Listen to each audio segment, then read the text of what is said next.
Isipin mo ito, may dalawang tao na pareho ang pangarap, pareho ang talino, pareho ang oportunidad.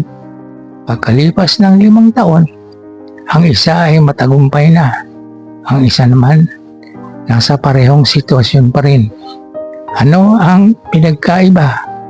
Hindi kakulangan sa pera, hindi kakulangan sa talento, kundi isang tahimik na kalaban na araw-araw ay unti-unting pumapatay ang kanilang mga pangarap nang hindi nila namamalayan. At baka ikaw rin ay nakikipaglaban dito ngayon.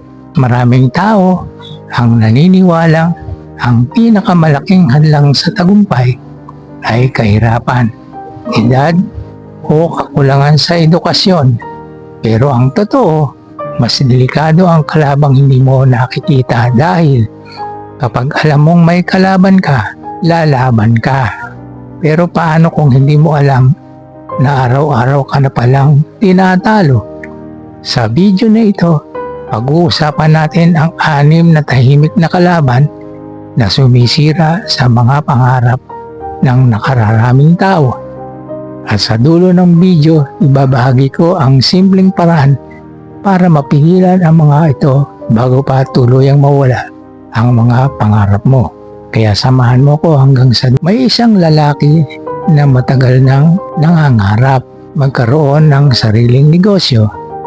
Araw-araw sinasabi niya, kapag nakaipon ako, magsisimula ako kapag mas marami na akong alam. Kapag tumama na ang panahon, lumipas ang 1 taon, naging 2, naging 5, hanggang sa mapansin niyang marami nang nauna sa kanya. Ang masakit, hindi siya natalo ng ibang tao. Natalo siya ng mga bagay na halos hindi niya napapansin. Ganito rin ang nangyari sa maraming tao. Hindi sila sumusuko sa ibang malaking problema. Unti-unti silang sumusuko dahil sa maliit na bagay na araw-araw nilang hinahayaan. Kalaban number 1, takot na nakabalot bilang pag-iingat. Marami ang nagsasabing hindi pa ako handa. Pero kadalasan, takot lang iyon na nakatago. Takot magkamali, takot mapahiya, takot mabigo. Ang problema, walang taong naging handa bago nagsimula. Ang kahandaan ay bunga ng paggawa, hindi ng paghintay. Kapag hinayaan mong kontrolin ka ng takot, hindi ka uusan, masakit mang tanggapin, mas maraming pangarap ang namatay dahil sa takot kaysa sa kakulangan ng kakayahan. Kalaban number 2, pagpapaliban. Magsisimula ako bukas. Ipagpapaliban ko muna sa susunod na buwan na. Ilang beses mo na bang nasabi ito? Ang pagpapaliban ay parang maliit na butas sa bangka.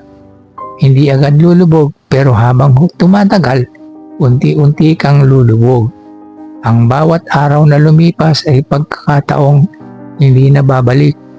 Hindi mo kailangang maging perpekto.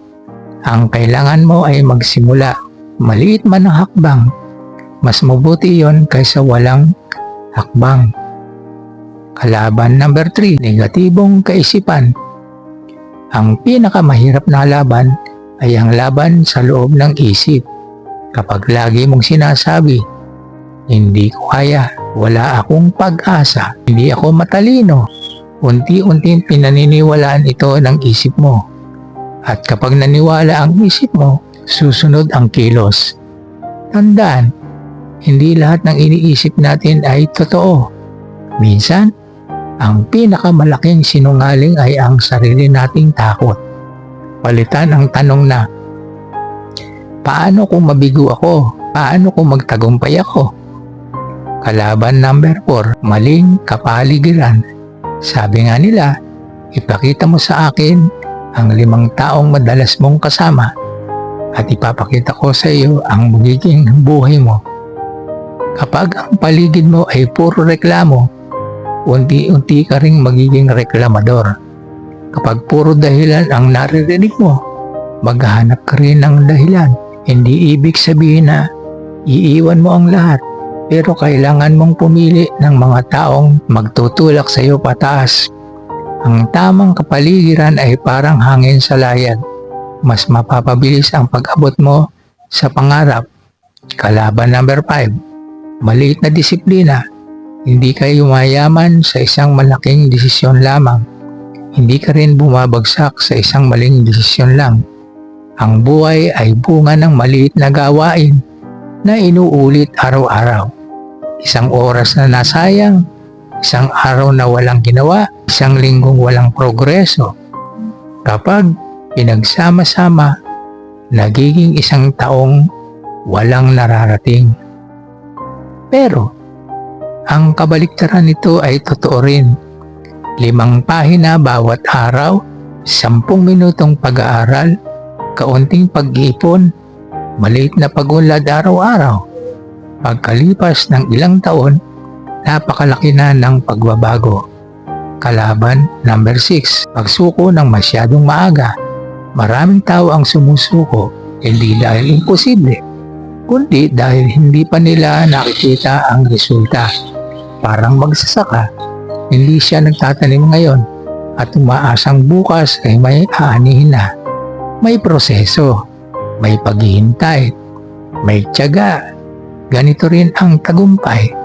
Kung bawat pagsubok ay susukuan mo, hindi mo mararating ang panahong magsisimula ng mamunga ang mga pinaghirapan mo. Minsan, isa na lang hakbang bago ang breakthrough. Huwag kang titigil. Konklusyon, ang tahimik na kalaban ng mga pangarap ay hindi laging ibang tao. Kadalasan, ito ay takot, pagpapaliban, negatibong pag-iisip, maling kapaligiran, kakulangan sa disiplina, at maagang pagsuko. Ang magandang balita, lahat ng ito ay kaya mong baguhin. Hindi sa isang araw, pero sa tamang desisyon ginagawa mo araw-araw. Tandaan, ang pangarap ay hindi namamatay sa isang malaking pagkakamali. Unti-unti itong namamatay kapag araw-araw mo itong pinababayaan. Kung may natutunan ka sa video na ito, i-click ang like at subscribe para mas marami pa tayong mapag-usapan tungkol sa diskarte sa buhay, tagumpay at pag-unlad ng sarili. I-comment mo rin sa ibaba alin sa 6 na tahimik na kalaban ang pinaka-pinaglalabanan mo ngayon. Babasahin ko ang mga komento ninyo. Maraming salamat sa panonood. Ito si Orly ng Diskarte ni Orly.